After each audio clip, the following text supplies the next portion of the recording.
اللہ ہم بھاگ بھاگ کے گناہ کرتے پھرتے ہیں، آپ پھر ہمیں مسجد لے آتے ہیں، پھر ہمیں ندامت شرمندگی کی کیفیت دے دیتے ہیں، پھر ہمیں دعاؤں میں شرکت کی توفیق دے دیتے ہیں، ہمارے گناہوں کے بخشنے کا سبب بنا دیتے ہیں۔ اللہ ہم آپ کی رحمتوں پہ قربان جائیں، ہم پر مہربانی فرمائیے گا۔ اللہ اسی طرح اپنی رحمتیں آئندہ بھی فرماتے رہیے، حتیٰ کہ ہم ایمان کی سلامتی کے ساتھ اس دنیا سے چلے جائیں، اور جب قیامت کے دن آپ کے سامنے ہو، اللہ اپنی رحمت سے ہمیں مسکرا کر دیکھ لیجئے گا، اور اپنے محبوب صلی اللہ علیہ وسلم کے قدموں میں جنت میں ہمیں جگہ عطا۔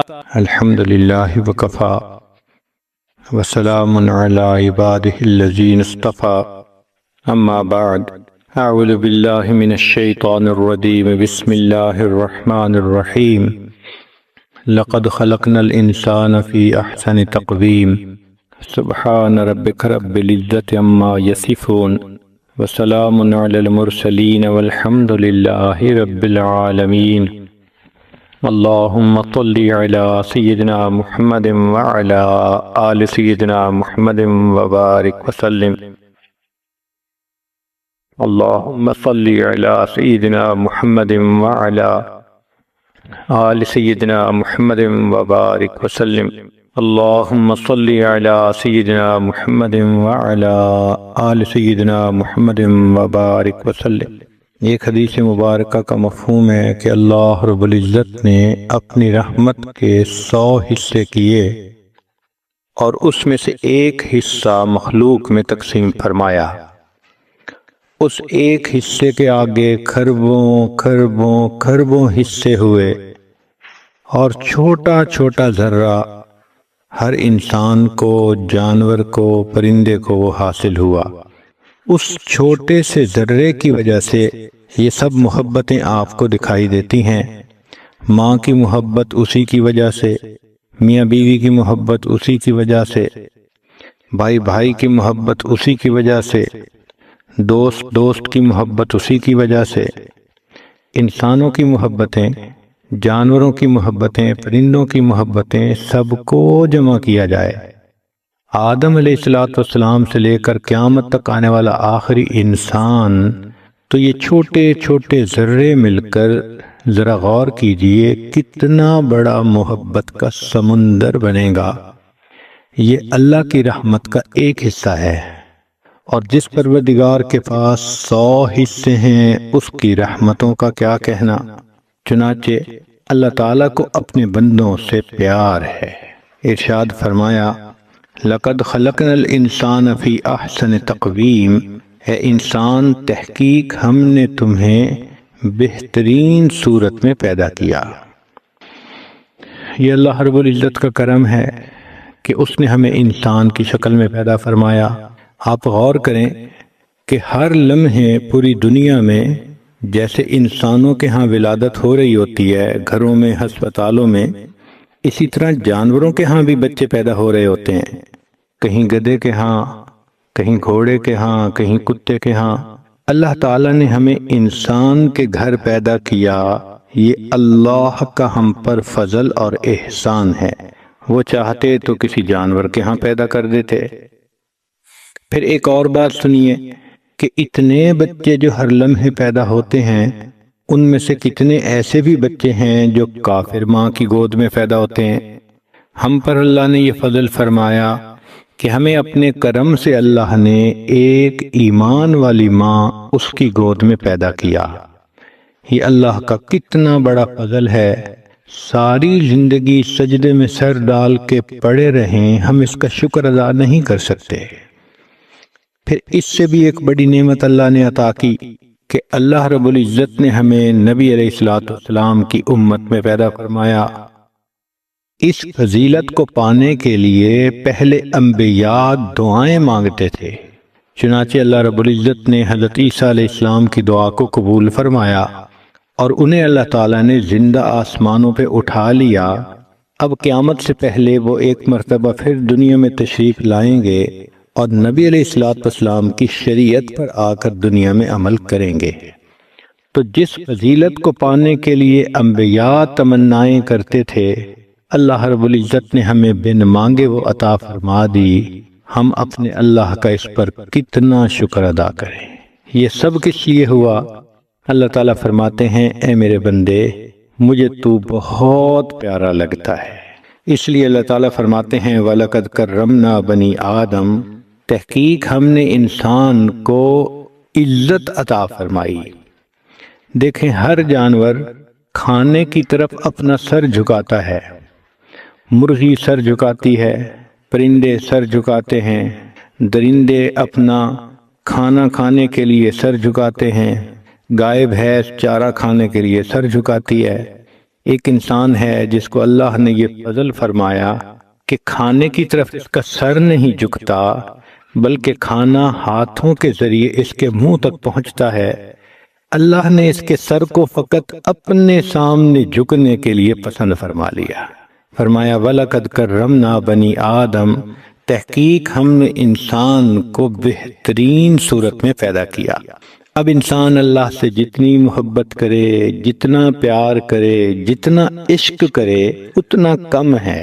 اللہ تعالیٰ کو اچھا لگتا ہے کہ بندے اللہ سے محبت کریں، چنانچہ کچھ ایسی ہستیاں دنیا میں گزریں جنہوں نے اللہ سے محبت کی انتہا کر دی، اور اللہ نے بھی پھر ان کی قدردانی کی انتہا کی کہ جن جگہوں پر وہ پیدا ہوئی ہستیاں اللہ نے قرآن میں ان جگہوں کی قسمیں کھائیں، فرمایا والتین والزیتون وطور سینین وہذا البلد الامین۔ یہ تین کی جو قسم کھائی تو عیسیٰ علیہ السلام اس علاقے میں پیدا ہوئے، زیتون کی قسم کھائی ابراہیم علیہ السلام اس علاقے میں پیدا ہوئے، طور سینین حضرت موسیٰ علیہ السلام کا تعلق رہا اس علاقے سے، اور بلد الامین اللہ کے پیارے حبیب صلی اللہ علیہ وسلم پیدا ہوئے مکہ مکرمہ میں۔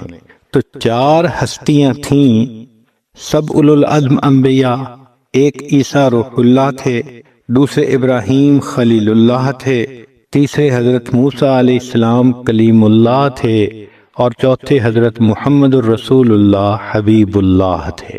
تو چونکہ انہوں نے اللہ سے محبت کی انتہا کر دی، اللہ کو ان کی جگہیں بھی پسند آ گئیں۔ ان کی اللہ قسم کھا کر ایک بات فرماتے ہیں اے انسان تجھے ہم نے بہترین صورت میں پیدا کیا۔ چنانچہ امام شافعی رحمۃ اللہ علیہ کے زمانے کی بات ہے، ایک حاکم وقت اپنی بیوی کے ساتھ ذرا اچھے موڈ میں تھا، بیوی کی خوب تعریفیں کر رہا تھا۔ تعریف کرتے کرتے اس نے قسم اٹھا کر کہہ دیا کہ اللہ کی قسم تو چاند سے زیادہ خوبصورت ہے۔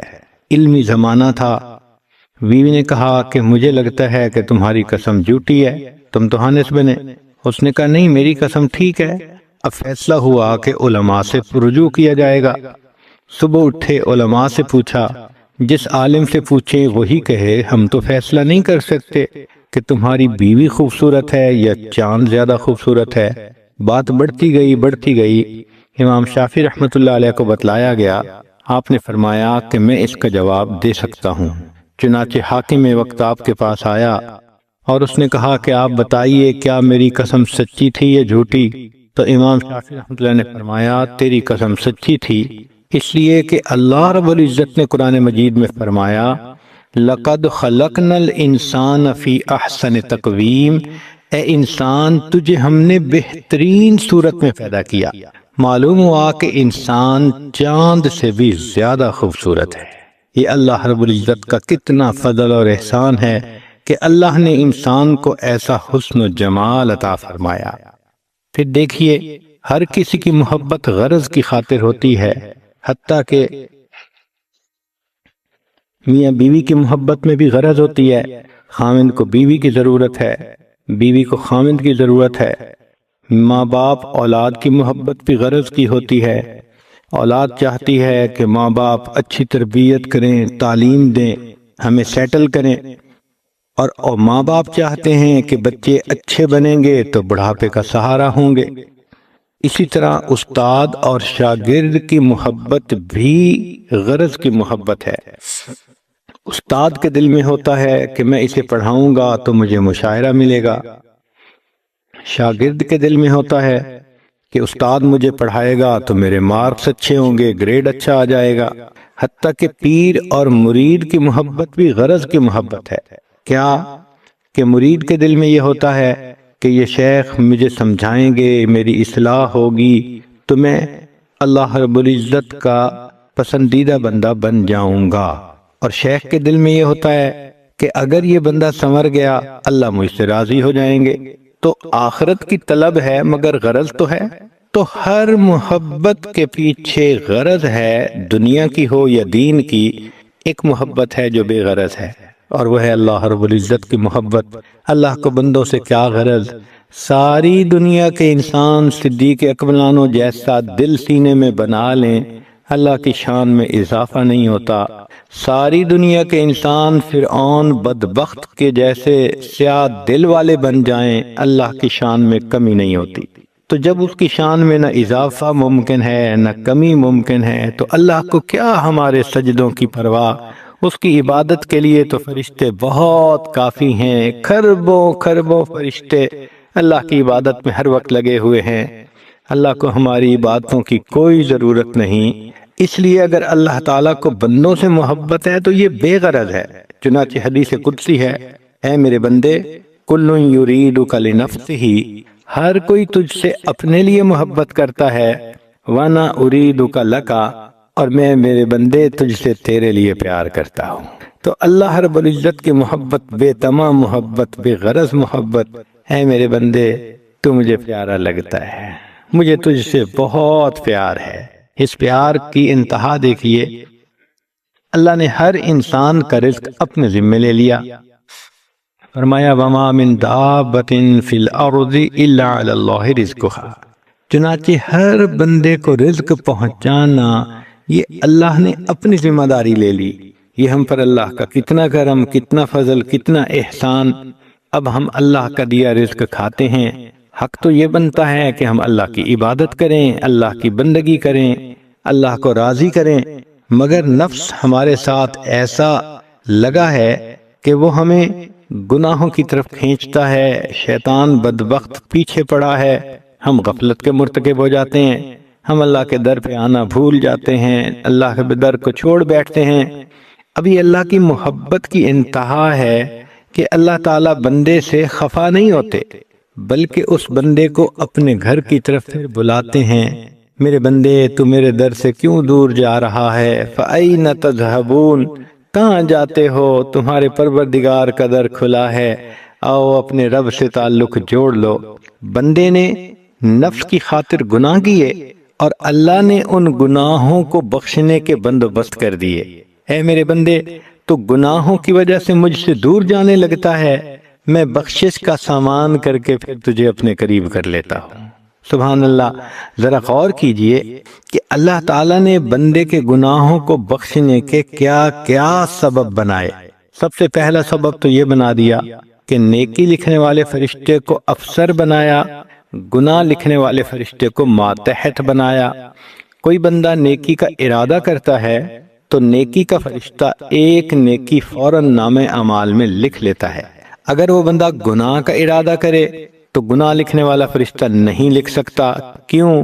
افسر کہتے ہیں گناہ کیا تو نہیں، کیوں لکھتے ہو؟ لہٰذا وہ نہیں لکھ سکتا۔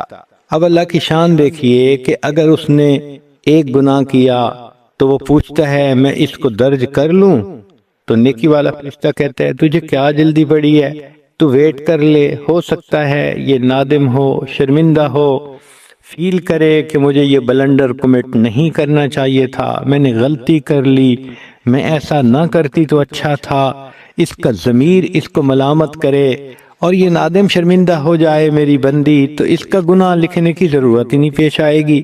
لہٰذا کئی پہر تک وہ فرشتہ اس کو انتظار کرواتا ہے۔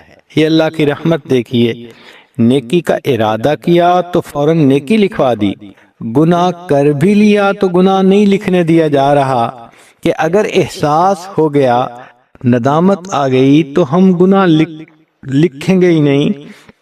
الندم توبۃ، کہ ندامت اسی کا نام توبہ ہے، لہٰذا اس بندے کے گناہوں کو ہم لکھیں گے ہی نہیں۔ اب بالفرض بندے نے توبہ بھی نہ کی، ندامت بھی نہ ہوئی، تو کچھ پہر کے بعد وہ ایک گناہ لکھ دیا جاتا ہے۔ پھر بندہ دوسرا گناہ کرتا ہے تو دوسرا لکھ دیا جاتا ہے، تیسرا، چوتھا، پانچواں۔ فرض کریں 5 گناہ اس کے نام اعمال میں لکھ دیے گئے، پھر اس کے بعد یہ بندہ ایک نیکی کرتا ہے، تو جب یہ ایک نیکی کرتا ہے تو وہ فرشتہ اس کو کہتا ہے نیکی والا کہ دیکھو اللہ کے ہاں اصول ہے، من جاء بالحسنۃ فلہ عشر امثالھا، جو ایک نیکی لائے گا ہم 10 کا ثواب دیں گے۔ تو دیکھو اس نے ایک نیکی کی، 10 کا ثواب میں نے لکھنا تھا، مگر تم نے 5 گناہوں کی انٹری کی ہوئی ہے، تم 5 گناہ مٹا دو، باقی 5 نیکیاں میں نام اعمال میں لکھ دیتا ہوں۔ حدیث پاک میں ہے ایک نیکی کرنے پر 5 گناہ مٹا دیے جاتے ہیں، بقیہ 5 نیکیاں نام اعمال میں لکھ دی جاتی ہیں۔ کیوں ایسا کیا؟ اے میرے بندے تو مجھے بہت پیارا لگتا ہے۔ پھر اللہ رب العزت کی رحمت دیکھیے کہ ہو سکتا ہے کہ یہ بندہ خود توبہ نہ کرے، اللہ سے معافی نہ مانگے، تو اللہ نے جانداروں کو دعا مانگنے پہ لگا دیا۔ حدیث پاک میں ہے پانی کے اندر مچھلیاں استغفار کرتی ہیں، ہوا میں پرندے استغفار کرتے ہیں، بلوں میں چیونٹیاں استغفار کرتی ہیں۔ سبحان اللہ، یہ جاندار بھی انسان کے لیے استغفار کرتے ہیں۔ اور ذرا اس سے آگے بڑھ کر بات دیکھیے کہ اللہ کے معصوم فرشتے، ان کے بارے میں قرآن مجید میں فرمایا وَيَسْتَغْفِرُونَ لِمَنْ فِي الْأَرْضِ، کہ جو انسان زمین پر ہیں فرشتے بھی ان کے لیے استغفار کرتے ہیں۔ اللہ نے فرمایا میرے بندے تو نے تو گناہ کر لیے، میں نے تیرے گناہوں کو مٹانے کے لیے معصوم فرشتوں کو استغفار پہ لگا دیا، میں ان کے استغفار کو بہانہ بنا کر تیرے گناہوں کو معاف کر دوں گا، اس لیے کہ میرے بندے تو مجھے بہت پیارا لگتا ہے۔ اس کی مثال ایسی ہے کہ جیسے بچہ نجاست جسم کے ساتھ لگا بیٹھے اور اس سے بو آنے لگے تو ماں کو یہ کبھی گوارا نہیں ہوتا، وہ جیسے بھی ہو بچے کو فوراً دھوتی ہے، صاف کرتی ہے، صاف کپڑے پہنا کے خوشبو لگاتی ہے، پھر جو بھی اس بیبی کو دیکھتا ہے وہ اس کو بگ ہگ دیتا ہے، کس کرتا ہے، وہ بیبی کتنا پیارا لگتا ہے۔ اللہ کا بھی معاملہ ایسا، میرے بندے تم گناہوں کے ذریعے نجاست اپنے جسم پہ مل لیتے ہو، بد نظری کرتے ہو، آنکھیں ناپاک، جھوٹ بولتے ہو، زبان ناپاک، تم جسم کے دوسرے اعضاء سے گناہ کرتے ہو، اعضاء ناپاک ہوتے ہیں، میں پروردگار تمہیں ناپاک نہیں دیکھ سکتا، تم نیکی کرتے ہو تو تمہارے گناہ معاف کر دیتا ہوں، نہیں بھی کرتے تو میں فرشتوں کے استغفار کو بہانہ بنا کر میرے بندے تمہاری نجاست کو دھو دیتا ہوں، تم مجھے صاف اچھے لگتے ہو، خوشبو والے اچھے لگتے ہو، ہے میرے بندے تو مجھے بہت پیارا لگتا ہے۔ پھر اللہ رب العزت نے بندے کے گناہوں کے معاف ہونے کا اور انتظام کیا، فرمایا کہ اگر یہ وضو کرے گا تو وضو سے گناہ معاف۔ نبی علیہ السلام نے فرمایا مومن نماز کے لیے وضو کرتا ہے، ہاتھ دھوتا ہے، ہاتھوں سے کیے گناہ معاف، منہ دھوتا ہے تو آنکھوں سے، زبان سے کیے گناہ معاف، کانوں کا مسح کرتا ہے تو کانوں کے گناہ معاف، سر کا مسح کیا، سر کے گناہ، ہر عضو کے گناہ معاف ہوتے چلے جاتے ہیں، حتیٰ کہ وضو کے پانی کا جو قطرہ گرتا ہے اس سے بھی بندے کے گناہ دھل جاتے ہیں۔ اللہ اکبر کبیرہ۔ پھر فرمایا اے میرے بندے تم نے اپنی ضرورت پوری کی، اپنی بیوی کے ساتھ وقت گزارا، اچھا اب تم اگر غسل کر رہے ہو تو اس فرض غسل کے ہر قطرے پر بھی ہم تمہارے گناہوں کو معاف کر دیں گے۔ میرے مولا آپ کتنے کریم ہیں، ضرورت بندے کی اپنی تھی، خواہش اپنی تھی، بندے نے اپنا وقت اچھا گزارا، مگر آپ کتنے مہربان ہیں، غسل کے گناہ جو ہے پانی کے قطروں سے بھی اس کے گناہ معاف فرما دیتے ہیں۔ کس لیے؟ اے میرے بندے تو مجھے بہت پیارا لگتا ہے۔ پھر اگر یہ بندہ نماز پڑھ لیتا ہے تو نماز سے گناہ معاف۔ نبی علیہ السلام نے ایک صحابی سے پوچھا کسی شخص کے دروازے پر اگر ایک نہر ہو اور وہ دن میں 5 مرتبہ اس میں غسل کر لے تو کیا اس کے جسم پر میل کچیل بچے گی؟ صحابی نے عرض کیا اے اللہ کے حبیب صلی اللہ علیہ وسلم میل کا نام نشان نہیں رہے گا دن میں 5 مرتبہ غسل کرنے والا بندہ؟ نبی علیہ السلام نے فرمایا کہ جو شخص 5 نمازیں پابندی سے پڑھ لیتا ہے اللہ تعالیٰ اس کے دل کی میل کچیل کو اسی طرح صاف فرما دیتے ہیں۔ کیوں صاف کیا؟ اے میرے بندے تو مجھے بہت پیارا لگتا ہے۔ پھر دیکھیے روزانہ نمازوں سے تو گناہ معاف ہونے ہی تھے، پھر جمعے کا دن آ جاتا ہے تو حدیث پاک میں ہے کہ جو بندہ نہا دھو کر اہتمام کے ساتھ وقت سے پہلے مسجد میں آتا ہے، جمعے کی نماز ادا کرتا ہے، اللہ تعالیٰ پچھلے جمعہ سے لے کر اس جمعہ تک کے سب گناہوں کو معاف فرما دیتے ہیں۔ یہ اللہ کی طرف سے کتنی رحمت۔ عورتیں اگر گھر کے اندر ظہر کی نماز ادا کر لیتی ہیں، عورتوں کو بھی وہی ثواب گھر بیٹھے بٹھائے مل جاتا ہے۔ یہ اللہ کا فضل اس لیے کہ اللہ فرماتے ہیں اے میرے بندے تو مجھے بہت پیارا لگتا ہے۔ پھر اس سے اگلی بات دیکھیے کہ اگر ایک انسان دوسرے بھائی کو مسکرا کر ملے، حدیث پاک میں ہے ان کے ہاتھ ملانے پر ان کے گناہ اس طرح جھڑتے ہیں جیسے خزاں کے موسم میں، پت جھڑ کے موسم میں درختوں کے پتے جھڑ جاتے ہیں۔ ہاتھ ملایا، مسکرا کے ایک دوسرے کو دیکھا، اللہ کی شان کے گناہ معاف ہو گئے۔ اس پر بھی گناہ معاف، اور راستے میں کوئی چیز تکلیف دینے والی پڑی تھی وہ ہٹا دی، اماطۃ الاذی عن الطریق، اس پر بھی بندے کے گناہ معاف۔ پھر اور دیکھیے جانور سے حسن سلوک کر لیا، اس پر گناہ معاف۔ بخاری شریف کی روایت ہے بنی اسرائیل کی ایک بدکار عورت تھی، فاحشہ عورت تھی، اور اس نے پیاسے کتے کو پانی پلا دیا تھا، اللہ نے اس کے گناہوں کو معاف کر دیا تھا۔ اگر بنی اسرائیل کی فاحشہ عورت کے زنا جیسے گناہ کو اللہ نے معاف کر دیا، تو اگر ایک مومنہ عورت گھر میں کھانے بناتی ہے، گھر کے مردوں کو کھلاتی ہے، بچوں کو کھلاتی ہے، تو سوچئے اس خدمت پر اللہ اس کو کتنا اجر عطا فرمائیں گے۔ پھر اگر ایک جانور سے حسن سلوک پر یہ ثواب مل رہا ہے، تو جو خاوند اپنی بیوی سے اچھا سلوک کرے گا، اس بیوی سے حسن سلوک پر اس کو اللہ کی طرف سے کیا انعام ملے گا۔ تو اللہ نے یہ اسباب بنا دیے، اے میرے بندے تو مجھے پیارا لگتا ہے، میں نے تیرے گناہوں کو بخشنے کے اسباب بنا دیے۔ اللہ اکبر۔ میاں بیوی کے بارے میں تو حدیث مبارکہ میں یہاں تک بھی آیا کہ جب بیوی خاوند کو دیکھ کر مسکراتی ہے، خاوند بیوی کو دیکھ کر مسکراتا ہے، اللہ تعالیٰ ان دونوں کو دیکھ کر مسکراتے ہیں۔ ہے میرے بندے تو مجھے بہت پیارا لگتا ہے، تیری خوشی مجھے اچھی لگتی ہے۔ پھر آگے دیکھیے کہ فرمایا کہ اچھا تو دعا مانگتا ہے، اس سے بھی تیرے گناہ معاف، اور اگر دوسرے تیرے دوست تیرے لیے دعا مانگتے ہیں اس سے بھی تیرے گناہ معاف۔ حدیث پاک میں ہے اگر دوست کے پیٹھ پیچھے کوئی دعا کرے تو اللہ تعالیٰ اس دوست کی دعا اس دوست کے حق میں قبول فرماتے ہیں۔ پھر والدین کی دعاؤں سے گناہ معاف۔ پھر دیکھیے کہ مومنین جب نماز پڑھتے ہیں تو وہ اپنی نماز میں دعا مانگتے ہیں، رب اغفر لی ولوالدی وللمؤمنین، اے اللہ میری بھی مغفرت فرما دے، میرے والدین کی بھی مغفرت فرما دے، سب ایمان والوں کی بھی مغفرت فرما دے۔ اس کا مطلب یہ پوری دنیا میں کھربوں مسلمان مرد عورتیں ہیں، جب بھی کسی نے نماز پڑھی اس کی نماز میں ہمارا بھی حصہ ہوتا ہے۔ اللہ آپ کتنے کریم ہیں، اللہ کی رحمت تل گئی ہے انسان کے گناہوں کو بخشنے کے لیے۔ یہ سب کس لیے؟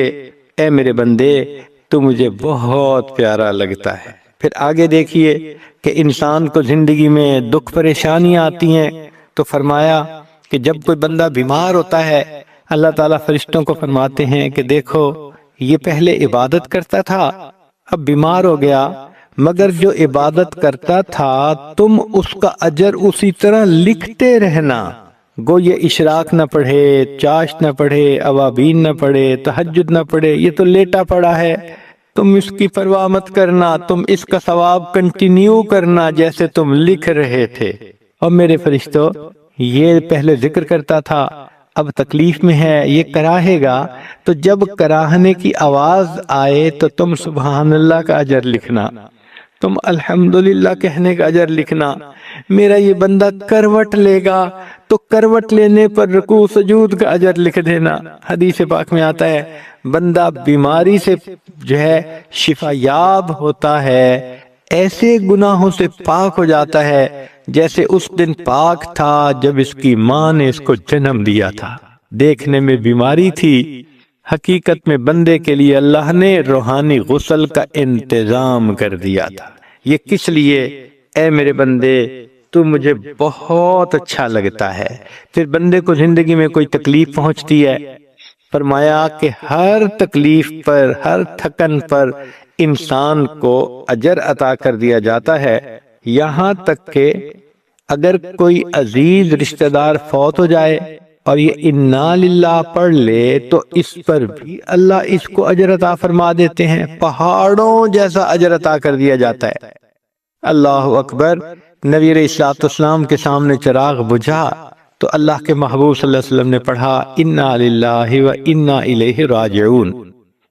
ام المومنین سیدہ عائشہ صدیقہ رضی اللہ تعالی عنہا نے عرض کیا، اے اللہ کے پیارے حبیب صلی اللہ علیہ وسلم، یہ انا للہ تو پڑھتے ہیں جب کوئی بندہ فوت ہوتا ہے، آپ نے اس چراغ کے بجھنے پر پڑھا؟ نبی علیہ السلام نے فرمایا، عائشہ، مومن کو دنیا میں چھوٹی سے چھوٹی بھی اگر کوئی پریشانی ملتی ہے، اس پر اگر وہ انا للہ پڑھ لے اللہ اجر عطا فرماتے ہیں۔ غور کیجئے، چراغ کے بجھنے پر اگر اجر ملتا ہے تو اگر کسی کے قریبی رشتہ دار کی زندگی کا چراغ بجھ گیا پھر اس پر کتنا اجر نصیب ہوگا۔ اللہ اکبر۔ یہاں تک تو چلو بات سمجھ میں آتی تھی، اب ایک اور بات جو سمجھ سے بھی بالا ہے وہ سن لیجئے۔ حدیث پاک میں آتا ہے کہ کسی بندے کی والدہ فوت ہو گئی، وہ کتنا غمزدہ ہوتا ہے، دکھی ہوتا ہے، تکلیف میں ہوتا ہے، کچھ دنوں تک تو بالکل اس کی حالت عجیب ہوتی ہے، غم کے مارے اس کی حالت عجیب، لیکن یہ مصیبت اس سے ٹل گئی، چلی گئی۔ لیکن اگر بعد میں کسی وقت اس بندے کو اپنی والدہ یاد آ گئی، حدیث پاک میں ہے، ذمہ داری سے عرض کر رہا ہوں ریفرنس کے ساتھ، کہ اب اگر یاد آنے پر اس نے دوبارہ پھر انا للہ پڑھ لیا تو جو ثواب اس کو پہلی مرتبہ صبر کرنے پر ملا تھا، اللہ وہی پورا کا پورا ثواب دوبارہ کاپی کروا دیتے ہیں۔ اللہ اکبر کبیرہ۔ یہ سب کس لیے؟ اے میرے بندے، تو مجھے بہت پیارا لگتا ہے، میں بہانے بناتا ہوں تیرے گناہوں کی بخشش کے، تو گناہ کر کے مجھ سے دور بھاگتا ہے، میں بخشش کر کے تجھے اپنے قریب کرتا ہوں، اس لیے کہ تو مجھے بہت پیارا لگتا ہے۔ پھر اس سے اگلی بات سنیے، سیدنا عثمان غنی رضی اللہ عنہ اس حدیث پاک کے راوی ہیں کہ نبی علیہ الصلوۃ والسلام نے فرمایا، جب کسی بندے کی عمر 90 سال ہو جاتی ہے تو پھر اللہ رب العزت اس کے پچھلے سب گناہ معاف فرما دیتے ہیں، اور اللہ تعالیٰ فرماتے ہیں، میرے بندے اب تو دنیا میں میرا قیدی ہے۔ جیسے قید سے کوئی چھٹتا ہے، سیدھا گھر آتا ہے، تو دنیا کی قید سے چھٹے گا، سیدھا اپنے گھر جنت میں آئے گا۔ اللہ بخشش کا وعدہ فرما کے ایک اور بھی بات فرماتے ہیں کہ ہم نے تیرے گناہ تو بخشی دیے، تیرے اہل خانہ کے بارے میں ہم تیری شفاعت بھی قبول فرما لیں گے۔ انسان کو حیا نہ آئی، اللہ کو بندے کے سفید بالوں سے حیا آ گئی۔ اللہ اکبر۔ یہ کس لیے؟ اے میرے بندے، تو مجھے بہت پیارا لگتا ہے۔ پھر اللہ رب العزت کی رحمت کی ایک اور انتہا دیکھیے کہ اللہ رب العزت نے ہمیں رمضان کا مہینہ عطا فرمایا۔ حدیث پاک میں ہے، من صام رمضان ایمانا و احتسابا غفر له ما تقدم من ذنبی، جو رمضان کا روزہ رکھے ایمان احتساب کے ساتھ، اللہ پچھلے سب گناہوں کو معاف فرما دیتے ہیں۔ پھر اللہ نے روزے کا اجر اپنے ذمے لیا، استوم لی و انا اجزی بہ، روزہ میرے لیے، روزے کا اجر بھی میں خود عطا کروں گا۔ اب یہ مفسرین نے لکھا کہ اللہ نے یہ جو اجر اپنے ذمے لیا، اب جتنے بھی اس سے حق مانگنے والے ہوں گے، کبھی ایسا نہیں ہوگا کہ اللہ اجر دے اور بندے کا ثواب کم پڑ جائے۔ یہ اللہ کی شان کے خلاف ہے کہ دیکھو اللہ نے قیمت دی یا اجر دیا، مگر وہ تھوڑا سا دیا کہ وہ مانگنے والوں کو پورا بھی نہیں ہو سکا۔ اللہ اکبر۔ محدثین نے لکھا جب اللہ نے اجر اپنے ذمے لیا، اب اس بندے سے جتنے بھی قیامت کے دن حق مانگنے والے ہوں گے اللہ اتنا عطا کرے گا کہ سب کے سب راضی ہو جائیں گے۔ اللہ نے سبب بنا دیا، میرے بندے تیرے اپنے عمل تو اس قابل ہے نہیں، میں اجر اپنے ذمے رکھ لیتا ہوں تاکہ کل قیامت کے دن تجھے جتنی بھی ضرورت ہوگی میں سب کو پے آف کروا دوں گا۔ اللہ اکبر۔ اے میرے بندے تو مجھے بہت پیارا لگتا ہے۔ حدیث پاک میں ہے جب رمضان کا مہینہ گزرتا ہے، عید کی نماز کے لیے لوگ عیدگاہ میں آتے ہیں، اللہ تعالیٰ سب جانتے ہیں دلوں کے بھید، مگر اللہ تعالیٰ فرشتوں کو گواہ بنانے کے لیے پوچھتے ہیں اے میرے فرشتوں یہ لوگ کیوں اکٹھے ہیں؟ وہ کہتے ہیں اے اللہ یہ وہ مزدور ہیں جنہوں نے 1 مہینہ مزدوری کی، اب وہ اپنی مزدوری لینے کے لیے آپ کے پاس آئے ہیں۔ اللہ فرماتے ہیں اچھا تم گوار ہیں نا، میں نے ان سب کے گناہوں کو معاف فرما دیا۔ فرشتے اعلان کرتے ہیں قوموا مغفور لکم، کھڑے ہو جاؤ بخشے بخشائے، اللہ نے تمہارے گناہوں کو تمہاری نیکیوں میں تبدیل فرما دیا۔ اللہ اکبر۔ یہ سب کس لیے؟ اے میرے بندے تو مجھے بہت پیارا لگتا ہے۔ حضرت علی عنہ فرمایا کرتے تھے اگر اللہ رب العزت نے اس امت کو عذاب دینا ہوتا، اللہ تعالیٰ اس امت کو رمضان کا مہینہ عطا نہ کرتے۔ رمضان کا مہینہ دینے کا مقصد یہی کہ اللہ عذاب نہیں دینا چاہتے۔ اور علماء نے ایک عجیب حکمت کی بات لکھی ہے، فرماتے ہیں کہ یوسف علیہ السلام 12 بھائی تھے، 11 کوکبہ، 11 بھائی تھے، 12ویں یوسف علیہ السلام تھے، مگر یوسف علیہ السلام کی وجہ سے اللہ نے 11 بھائیوں کی غلطیوں کو معاف کر دیا تھا۔ اسی طرح سال کے 12 مہینے ہیں، رمضان کی مثال یوسف علیہ السلام کی، باقی 11 مہینے بچے، اللہ اس رمضان کی برکت سے باقی 11 مہینوں کے گناہوں کو بھی معاف فرما دیتے۔ یہ کس لیے؟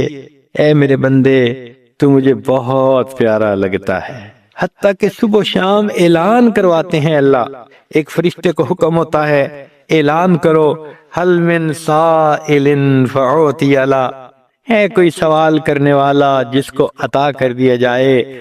ہم تو مائل و کرم ہیں، کوئی سائل ہی نہیں، راہ دکھلائے کسے راہ رو منزل ہی نہیں، طور تو موجود ہے موسیٰ ہی نہیں۔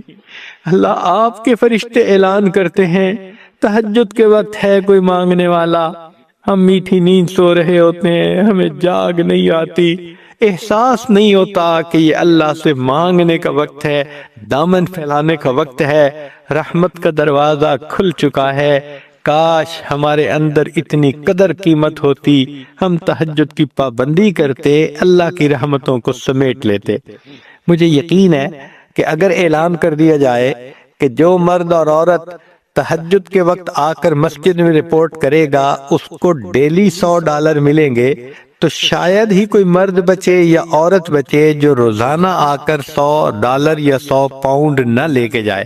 لیکن اللہ دروازہ کھول کر اعلان کرواتے ہیں، گھر بیٹھے بٹھائے یہ اجر مل رہا ہوتا ہے، مگر ہمیں اس اجر کا احساس ہی نہیں ہوتا، ہم اپنے وقتوں کو ضائع کر دیتے ہیں۔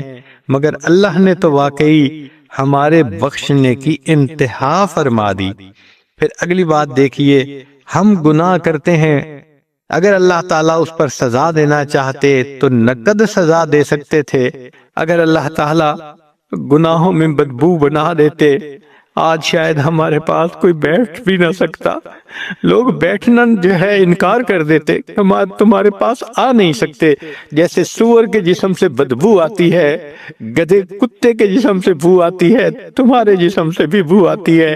اللہ آپ نے کتنی رحمت فرمائی کہ ہمارے حال پر فضل فرما دیا، اور ہمیں اللہ آپ نے گناہوں کے باوجود ذلتوں سے بچا لیا۔ چنانچہ حضرت آدم علیہ السلام کی مثال دیکھیے کہ ان سے ایک بھول ہوئی تھی، انہوں نے گناہ کا ارادہ نہیں کیا تھا۔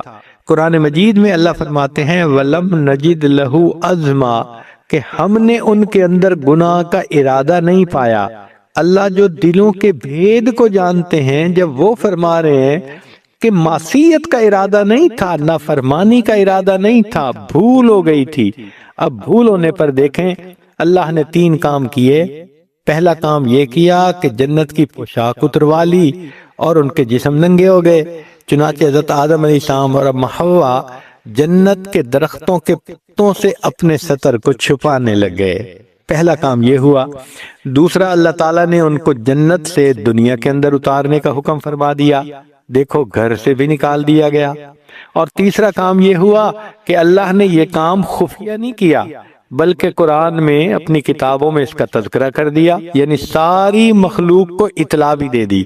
اب بتائیں کہ ایک بھول ہو گئی تھی، اس بھول پر پوشاک اتار لی گئی، گھر سے نکال دیا گیا، ساری مخلوق میں چرچا کر دیا گیا۔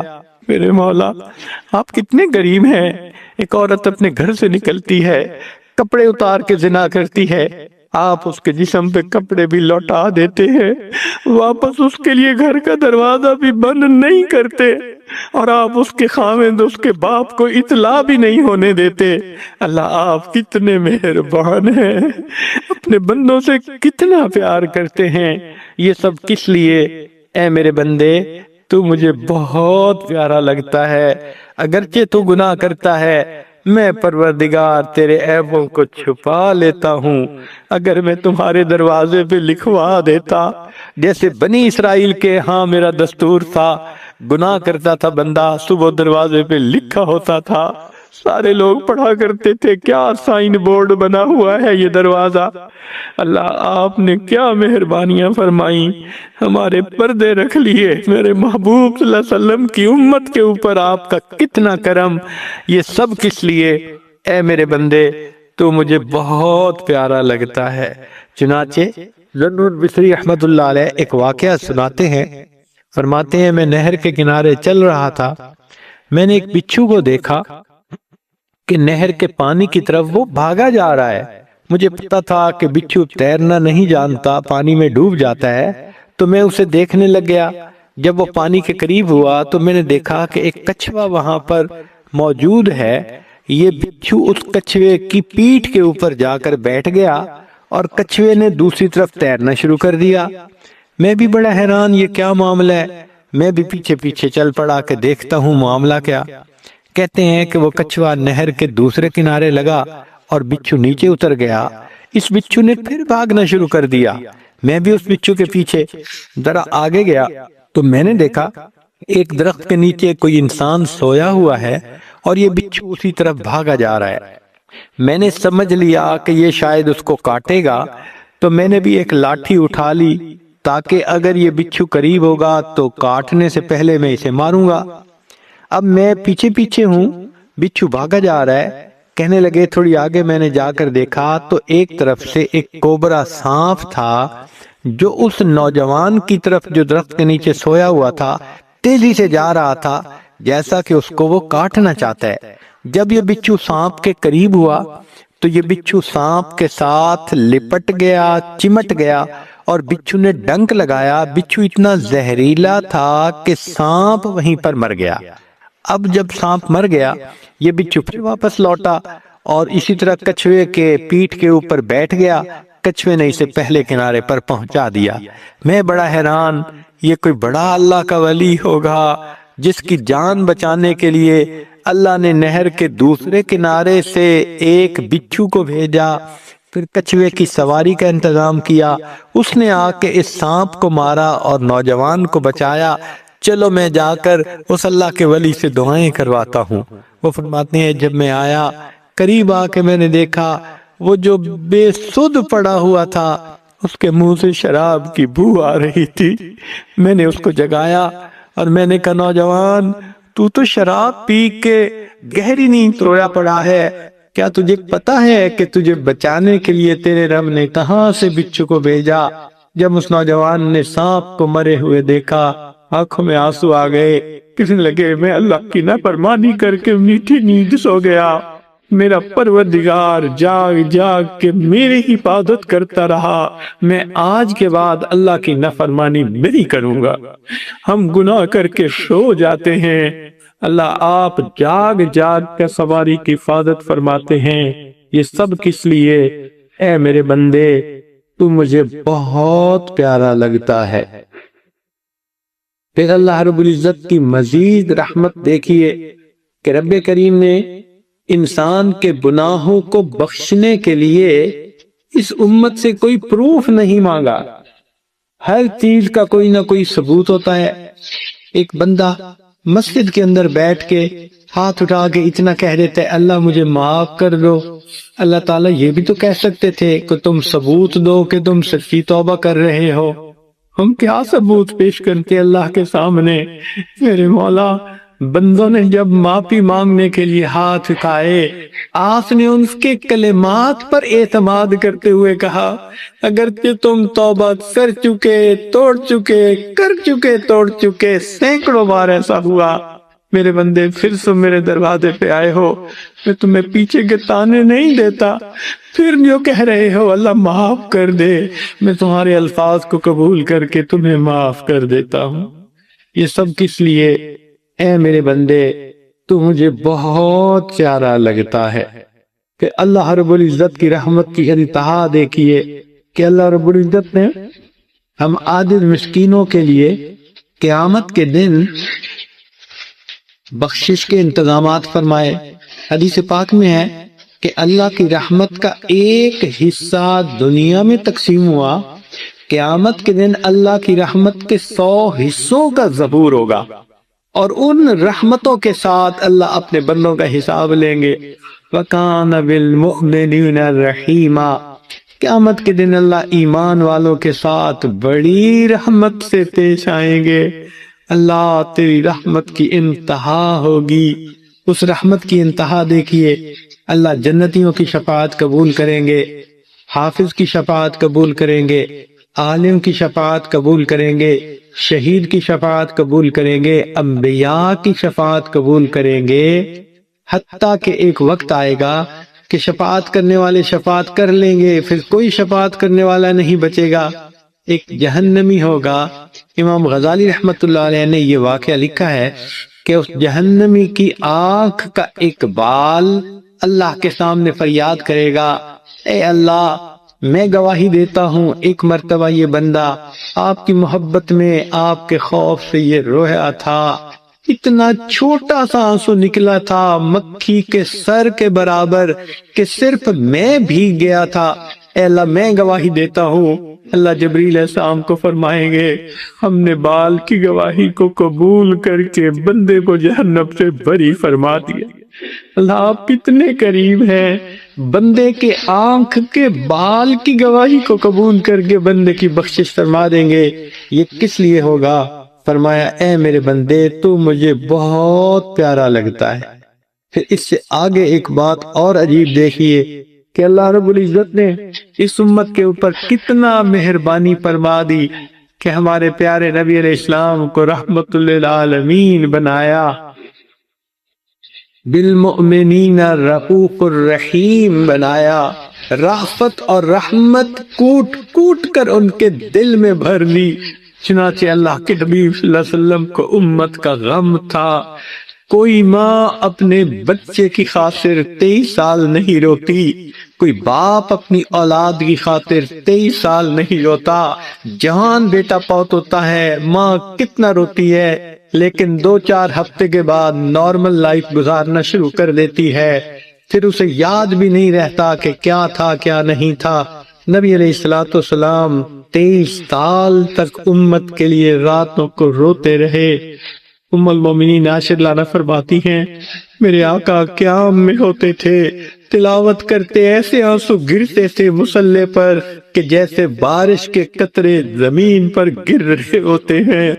اللہ نے اپنے حبیب صلی اللہ علیہ وسلم کو تو خوشخبری عطا کر دی تھی، میرے محبوب لیغفر اللہ ما تقدم من ذنبک وما تأخر، اگلے پچھلے سب گناہوں کو آپ کے معاف کر دیا گیا۔ ان کو تو رضا کی خوشخبری مل گئی تھی، پھر اللہ کے حبیب صلی اللہ علیہ وسلم کیوں روتے تھے؟ رب امتی رب امتی، اللہ میری امت کا کیا بنے گا، امت کا کیا بنے گا۔ اتنا نبی علیہ السلام نے امت کے لیے دعائیں مانگی، لمبے لمبے سجدے فرماتے تھے۔ ام المومنین عائشہ رضی اللہ عنہا فرماتی ہیں میں کبھی کبھی حیران ہوتی کہ کہیں روح ہی تو نہیں نکل گئی۔ میں قریب آ کے پاؤں کے انگوٹھے کو ہاتھ لگاتی تھی تو پتہ چلتا تھا کہ نہیں، ابھی سانس کا سلسلہ موجود ہے۔ اتنے لمبے سجدے میرے آقا صلی اللہ علیہ وسلم نے امت کے لیے کیے۔ نبی علیہ السلام نے فرمایا ہر نبی کو اللہ نے ایک ایسی دعا مانگنے کا اختیار دیا کہ جیسی دعا مانگی ویسے ہی قبول کر لی جائے گی۔ تو مختلف انبیاء نے مختلف دعائیں مانگی۔ صحابی نے پوچھا اے اللہ کے حبیب صلی اللہ علیہ وسلم، آپ کو بھی اختیار ملا؟ فرمایا ہاں مجھے بھی اختیار ملا۔ اے اللہ کے حبیب صلی اللہ علیہ وسلم کون سی دعا مانگی؟ نبی علیہ السلام نے فرمایا میں نے کوئی دعا نہیں مانگی، میں نے اس کو ذخیرہ بنا لیا، قیامت کے دن جب میری امت کا حساب ہوگا اس وقت میں دعا مانگوں گا اور امت کو لے کر ساتھ چل جاؤں گا۔ یہ اللہ کے محبوب صلی اللہ علیہ وسلم کی امت کے ساتھ محبت ہے۔ سیدہ صدیقہ عنہا فرماتی ہیں کہ جب نبی علیہ السلام پر آخری وقت میں بخار تیز ہو گیا، اتنا تیز بخار تھا کہ اوپر کمبل ڈالا تھا، اس کے اوپر سے مجھے گرمی محسوس ہو رہی تھی، تپ رہا ہوتا ہے جیسے جسم کسی کا، اس طرح محبوب صلی اللہ علیہ وسلم کے جسم سے وہ جو ہے گرمی محسوس ہو رہی تھی۔ اللہ کے حبیب صلی اللہ علیہ وسلم پانی کے پیالے میں ہاتھ ڈالتے اور اپنے مبارک چہرے پہ ہاتھ پھیرتے۔ میں محسوس کر رہی تھی کہ یہ تکلیف حد سے زیادہ ہے۔ میں نے سوال پوچھ لیا اے اللہ کے حبیب صلی اللہ علیہ وسلم، بخار تو بڑی دفعہ ہم نے دیکھا، اتنا تیز بخار تو کبھی نہیں دیکھا جتنا آج آپ کو ہو رہا ہے۔ آپ کی طبیعت کے اندر اتنی زیادہ تکلیف محسوس ہو رہی ہے۔ نبی السلام نے فرمایا عائشہ، مومن کو موت کے وقت جو سکرات کی کیفیت ہوتی ہے اس پر بھی اس کے گناہ معاف ہوتے ہیں۔ میں نے یہ دعا مانگ لی تھی، اللہ میرے سکرات کے وقت میں تکلیف بے شک زیادہ کر دینا، اس کے بدلے میری امت کے گناہ معاف کر دینا۔ اللہ کے حبیب صلی اللہ علیہ وسلم کو امت سے اتنی محبت تھی، چنانچہ یہی بات ہوئی، اتنے میں دروازہ کھٹکھٹایا گیا۔ پوچھا کون ہے؟ جواب ملا کہ جبریل علیہ السلام اور اسرائیل علیہ السلام حاضری کی اجازت مانگتے ہیں۔ نبی علیہ السلام نے فرمایا جبرائیل کو اجازت ہے۔ جبریل علیہ السلام آئے، عرض کیا اے اللہ کے حبیب صلی اللہ علیہ وسلم، اللہ نے آپ کو یاد فرمایا ہے۔ نبی علیہ السلام نے فرمایا جبرائیل، اللہ تعالیٰ سے جا کر یہ عرض کر دو کہ اللہ مجھے پہلے یہ بتائیے میری امت کا کیا ہوگا۔ جبریل علیہ السلام اللہ سے سامنے عرض کرتے ہیں، اللہ تعالیٰ فرماتے ہیں جاؤ میرے محبوب صلی اللہ علیہ وسلم کو تسلی دے دو، اے محبوب ہم آپ کے بعد آپ کی امت کو لاوارث نہیں چھوڑیں گے۔ محبوب صلی اللہ علیہ وسلم کو جب تسلی دی جاتی ہے، آپ ارشاد فرماتے ہیں کہ اب ملک الموت کو بھی آنے کی اجازت ہے۔ یہ اللہ کے محبوب صلی اللہ علیہ وسلم کی دعائیں قیامت کے دن اس امت کے کام آئیں گی۔ یہ کس لیے؟ اے میرے بندے تو مجھے بہت پیارا لگتا ہے۔ پھر آخری بات سن لیجئے، قیامت کا دن ہوگا، سب لوگ شفاعت کریں گے، جہنمی جہنم سے نکلیں گے، حتیٰ کہ کوئی بھی ایسا نہیں بچے گا کہ جس کے اندر ایمان کا ذرہ ہو اور اس کو جہنم سے نکال لیا جائے۔ اللہ تعالیٰ فرمائیں گے اچھا جنتیوں نے بھی شفاعت کر لی، انبیاء نے بھی شفاعت کر لی، سب نے اپنی محبتوں کا اظہار کر لیا، میں بھی بندے سے اپنی محبت کا اظہار کرتا ہوں۔ چنانچہ اللہ رب العزت ثلاث حشیات، 3 لپیں بھریں گے اور جہنم سے جہنمیوں کو نکالیں گے۔ اس کا کوئی سبب نہیں ہوگا، فقط اللہ کی رحمت ہوگی اور کوئی وجہ نہیں ہوگی۔ ہم جیسے گندم کا ڈھیر ہو، دونوں ہاتھوں سے اس کو بھر لیں تو ہزاروں گندم کے دانے ہمارے ہتھیلی میں، ہاتھوں میں آ جائیں گے، یہ ہماری ایک لپ بنے گی۔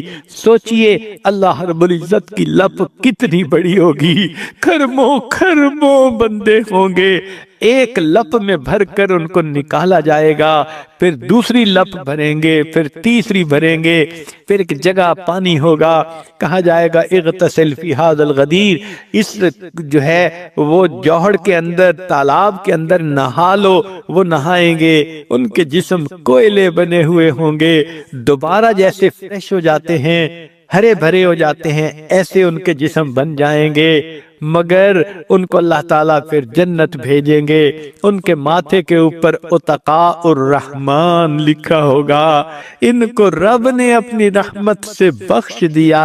یہ اتقاء الرحمن جنت میں آئیں گے، وہاں رہنا شروع کریں گے، دوسرے جنتی ان کو دیکھیں گے تو وہ ان سے مذاق کیا کریں گے، ہم تو اللہ کی رحمت سے سیدھا جنت میں آئے اور آپ لوگ تو وایا جہنم آئے ہیں، اسی لیے اتقاء الرحمن کا نام لکھا ہے۔ جب جنتی ان سے کریں گے تو کچھ عرصے کے بعد یہ سب اتقاء الرحمن فریاد کریں گے، اللہ جب آپ نے جنت عطا کر دی، یہ مہر جو لگی ہوئی ہے اتار دیجئے۔ اللہ اپنی رحمت سے مہر بھی ختم کر دیں گے، وہ جنت میں رہنا شروع کر دیں گے۔ امام غزالی رحمت اللہ علیہ یہ حدیث مبارکہ بیان کرنے کے بعد لکھتے ہیں، کاش کہ اللہ تعالی مجھے بھی ان اتقاء الرحمن بھی شامل فرما لیتے۔ اپنے عمل تو نہیں، اپنا کوئی ایسا فعل تو نہیں کہ ہم جنت کی امید لگا بیٹھے، مگر بس اللہ کی رحمت سے امید کرتے ہیں۔ اے کریم بس آپ اپنے بندوں پر مہربان ہیں، ہم پر مہربانی فرمائیے گا، قیامت کے دن ہم پر احسان فرمائیے گا اور ہمیں اپنی رحمت سے جنت عطا کیجیے گا۔ اس یہاں سے کبھی ہم نے کنارہ نہ کیا، اس یہاں سے کبھی ہم نے کنارہ نہ کیا، پر تو نے دل آزردہ ہمارا نہ کیا۔ ہم نے تو جہنم کی بہت کی تدبیر، لیکن تیری رحمت نے گوارا نہ کیا۔ اللہ ہم بھاگ بھاگ کے گناہ کرتے پھرتے ہیں، آپ پھر ہمیں مسجد لے آتے ہیں، پھر ہمیں ندامت شرمندگی کی کیفیت دے دیتے ہیں، پھر ہمیں دعاؤں میں شرکت کی توفیق دے دیتے ہیں، ہمارے گناہوں کے بخشنے کا سبب بنا دیتے ہیں۔ اللہ ہم آپ کی رحمتوں پہ قربان جائیں، ہم پر مہربانی فرمائیے گا۔ اللہ اسی طرح اپنی رحمتیں آئندہ بھی فرماتے رہیے، حتیٰ کہ ہم ایمان کی سلامتی کے ساتھ اس دنیا سے چلے جائیں، اور جب قیامت کے دن آپ کے سامنے ہو، اللہ اپنی رحمت سے ہمیں مسکرا کر دیکھ لیجئے گا، اور اپنے محبوب صلی اللہ علیہ وسلم کے قدموں میں جنت میں ہمیں جگہ عطا فرمائیے گا۔ وآخر دعوانا ان الحمد للہ رب العالمین۔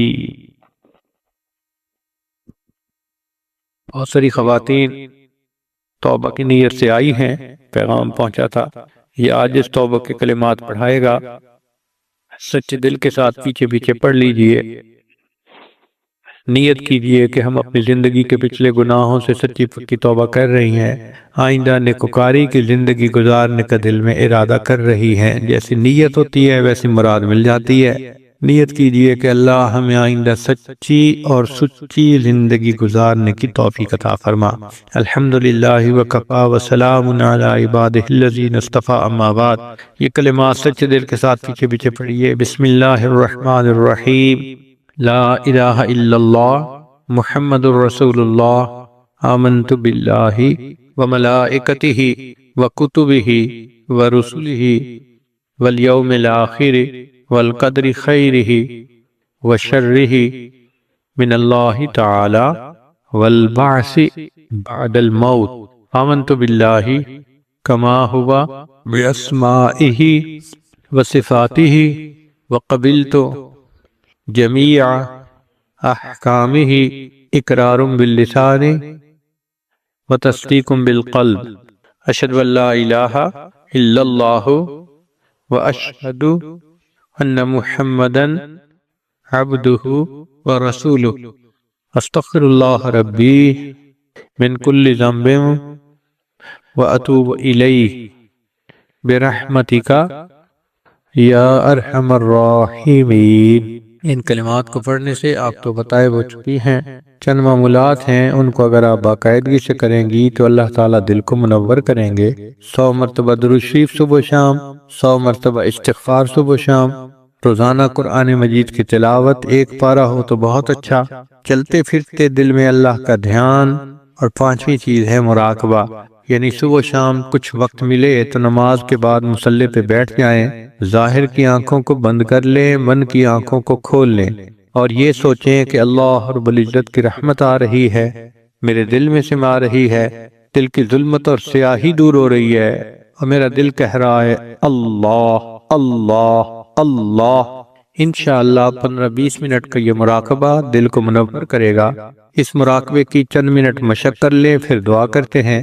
سب خواتین آنکھوں کو بند کر لیں، سر کو جھکا لیں، دنیا اور جو کچھ دنیا میں ہے اس سے ہٹ کٹ کے اللہ رب العزت کی یاد میں ڈوب جائیں۔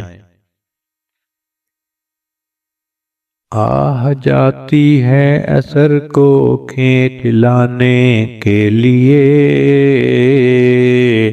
بادلو ہٹ جاؤ دے دو راہ جانے کے لیے، اے دعا پر یاد کر عرش بری کو تھام کے، اے خدا رخ پھیر دے اب گردش ایام کے، خلق کے راندے ہوئے دنیا کے ٹھکرائے ہوئے، آئے ہیں اب تیرے در پر ہاتھ پھیلائے ہوئے، حق پرستوں کی اگر کی تو نے دل جوئی نہیں، تانا دیں گے بت کے مسلم کا خدا کوئی نہیں، رحم کر اپنے نہ آئینے کرم کو بھول جا، ہم تجھے بھولے ہیں لیکن تو نہ ہم کو بھول جا، رحم کر اپنے نہ آئینے کرم کو بھول جا، ہم تجھے بھولے ہیں لیکن تو نہ ہم کو بھول جا، خار ہیں بدکار ہیں ڈوبے ہوئے ذلت میں ہیں، جو بھی ہیں آقا تیرے محبوب کی امت سے ہیں، خار ہیں بدکار ہیں ڈوبے ہوئے ذلت میں ہیں، جو بھی ہیں آقا تیرے محبوب کی امت سے ہیں۔ لا الہ الا اللہ محمد رسول اللہ۔ دعا کر لیجئے۔ سبحان ربی العلی الوہاب، اللہم صلی علی سیدنا محمد وعلی آل سیدنا محمد وبارک وسلم۔ اے کریم آقا، ہم آپ کے عاجز مسکین بندے ہیں، ہمارے گناہوں کو معاف فرما، خطاؤں سے درگزر فرما، عیبوں کی پردہ پوشی فرما۔ اللہ ہماری نگاہوں کو پاک فرما، دلوں کو صاف فرما، سینوں کو اپنی محبت سے لبریز فرما، اپنے عشق کی آتش ہمارے سینوں میں پیدا فرما، ہمارے انگ انگ سے اپنے ذکر کو جاری فرما، روئے روئے سے اپنے ذکر کو جاری فرما، ہڈی ہڈی بوٹی بوٹی میں اپنی محبت پیدا فرما، آنے والے وقت کو گزرے وقت سے بہتر فرما، آنے والی زندگی کو گزری زندگی کا کفارہ بنا۔ اللہ اس مجلس میں اٹھنے سے پہلے ہمارے گناہوں کو معاف فرما، میرے مالک ہم پر رحمت کی نظر فرما، جو گناہ دن میں کیے معاف فرما، جو راتوں میں کیے معاف فرما، جو محفل میں کیے معاف فرما، جو تنہائیوں میں کیے معاف فرما، جو گناہ یاد ہیں وہ بھی معاف فرما، جو کر کے بھول گئے وہ گناہ بھی معاف فرما۔ اے کریم آقا، آنے والے وقت کو گزرے وقت سے بہتر فرما، آنے والی زندگی کو گزری ہوئی زندگی کا کفارہ بنا۔ اے مالک ہماری اٹھے ہاتھوں کو قبول فرما، جتنی مستورات دور قریب سے آئی ہیں اللہ سب کی دلوں کی نیک مرادوں کو پورا فرما، جن کے دین کے راستے کی رکاوٹوں کو دور فرما۔ اللہ امت مسلمہ کو عزت رفتہ نصیب فرما۔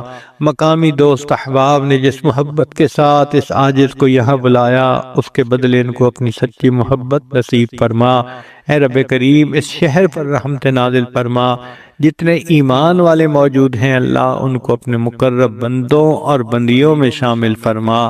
ربنا تقبل منا انک انت السمیع العلیم، تب علینا انک انت التواب الرحیم۔ صلی اللہ تعالی علی حبیبہ سیدنا محمد وآلہ واصحابہ اجمعین۔ برحمتک یا ارحم الراحمین.